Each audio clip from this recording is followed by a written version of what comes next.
morjens ja tervetuloa mun ensimmäiselle omalle YouTube-videolle. Onhan tästä meidän harrastetoiminnasta toki tehty tonne Tallitohinetteen kanavalle muutama video ja käykää katsomassa nekin, jos et ole vielä kerännyt käymään. Mutta käydään tosiaan tällä videolla läpi vähän kilpa-auton tilannetta. Se on nyt tuossa ulkona, mutta siitä on moottorin nyppästy pois, niin puretaan se moottori ja katsotaan se läpi mitä siinä on ja sitten muutenkin vähän, että mitä suunnitelmia meillä on. Ja jolla on nyt pari kautta ajettu, niin nyppästiin se tuossa irti yksi ilta ja täällä alkaa tutkimaan päivän ohjelmassa että mitä se on oikein syönyt. Ja jos joku miettii, että miksi tää on vielä meille, että enkö mä myynyt jo tämän, niin joo, tää oli tosiaan myynnissä ja meni vähän niin kuin kaupaksikin, mutta sitten ajattelin, että säästän tuosta moottorista tuo öljypohja vielä, että jos sattuu niin kuin 104 vielä laitaa uudestaan tuohon tai rakennan semmosesta, niin otettiin öljypohja irti, niin sieltä löytyi pari tämmöstä alumiinipalasta pientä. Vaihdelaatikkoakaan ei ole tässä käytetty auki sen aikana, mitä tuolla on ajettu. Tuolla koko tekniikkapaketilla on ajettu se 2 kesää ja yhtenä talvena jääraalla. Jännä nähdä, meillä on kytkimessä ollut välillä tai viime alkukesästä oikeastaan niin kuin pari kertaa meinas luiskahella se kytkin, mutta sitten se on ruvennut taas pitämään. Ja loppukesän toimii ihan ok, että jännä nähdä nyt, että minkä näköinen se on. No niin, nyt päästään näkee. Tämä joo, tosiaan 765 ja sintterilevyhän meillä on ollut tässä ja kyllä alkaa olla tiensä päässä. Tää on nimenomaan sintteripalat. Muutenpa tässä ei näy mitään ihmeempää. Että ihmettä noinkin hyvin on toiminut. Kulunut oikeastaan just niinku noitten niittien tasalle palat. Että saa nyt nähdä, katsotaan miten tehdään, että laitetaanko vaan uudet palat budjettiratkaisu vai sitten keksitäänkö joku erilainen kytkisysteemi tähän, että se on vähän suunnitella vielä.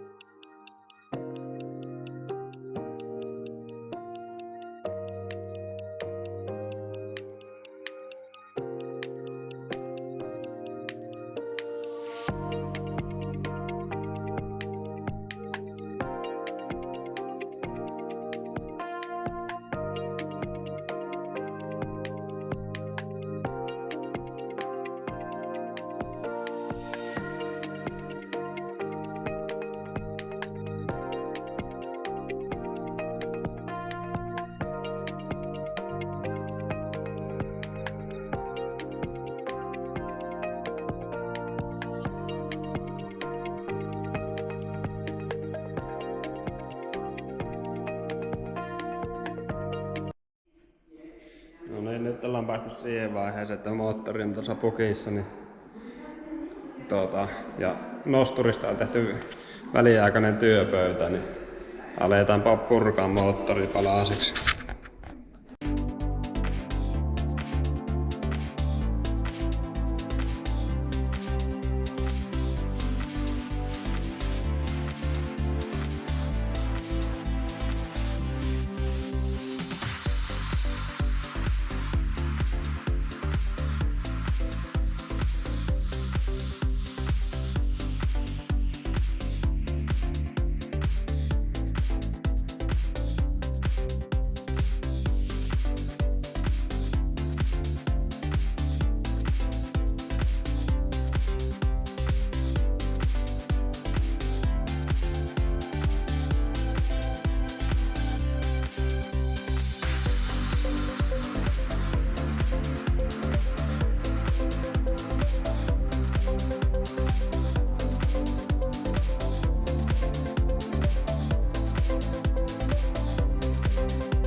jännää.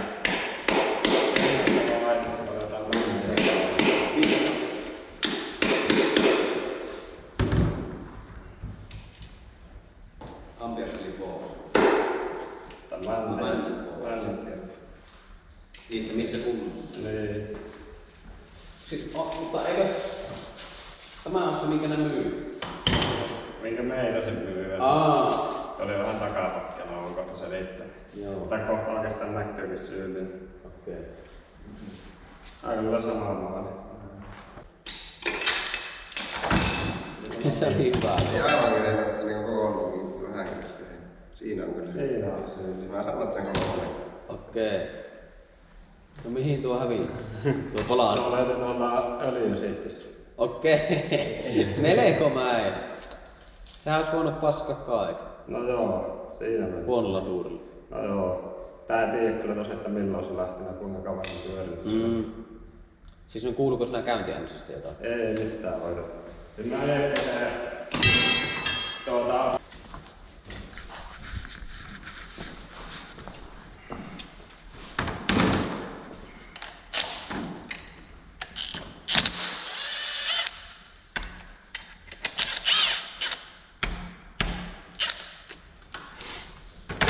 Vähän lähikuun.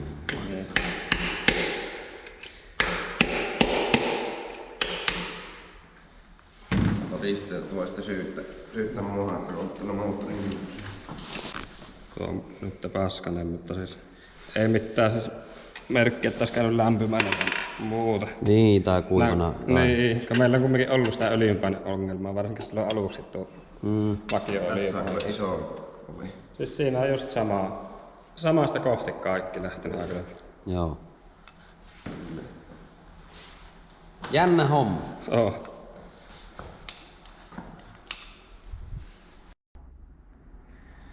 Nyt on moottori täysin purettuna.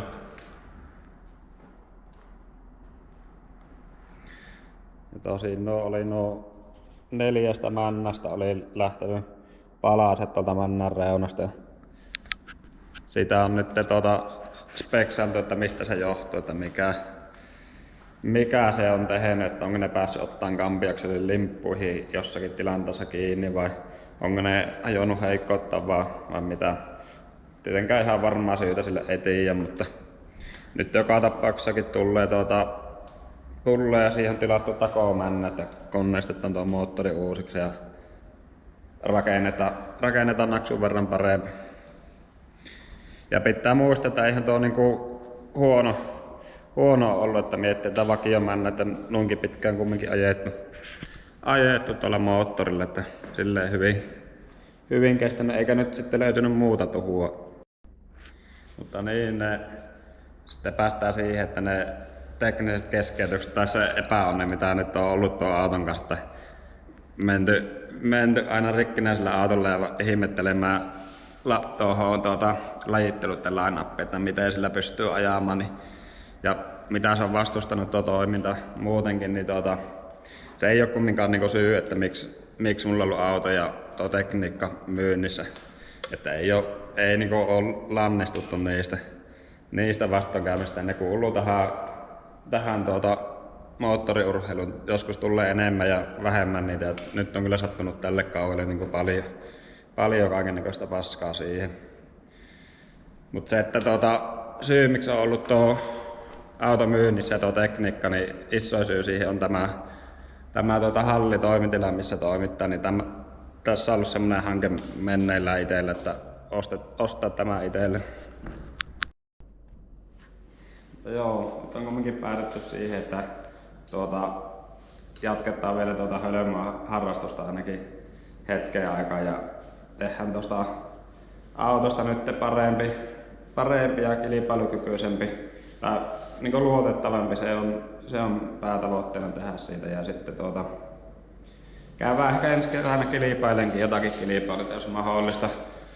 Luultavasti ei mitään niinku täyttä sarjaa ajeta kyllä, mutta varmastikin SM Pro 2 joku kilpailu käydään kokeilemaan ja muuta vähän niinku fiiliksen mukaan. Ja joo, tää on tosiaan mun ensimmäinen video ja on varmasti tosi kotitekoisen näköinen video. Mutta heittäkää kommenttia, että mitkä on niinku isompia asioita, mitkä häiritsee vaikka tässä videolla, mitä kannattais kehittää. Tai kannattaako ylipäätänsä tehdä näitä vai jätetäänkö niille, jotka näitä osaa tehdä. Ja sitten se, että kiinnostaako tämmönen niinku tallivärkkäily, tuo kilpa-auton rakentaminen, kiinnostaako se, kannattaisiko siitä tehdä lisää videoita. Ja sitten meillä on tuo hinnausauto kanssa, mikä pitäisi entrata kesäksi, että kiinnostaako siitä videon tekeminen. Heittäkää kommentteja ja muutakin, mitä mieltä olette näistä hommista. Ja kiitos sulle, kun katsoit videon. Palataan ehkä ensi videolla.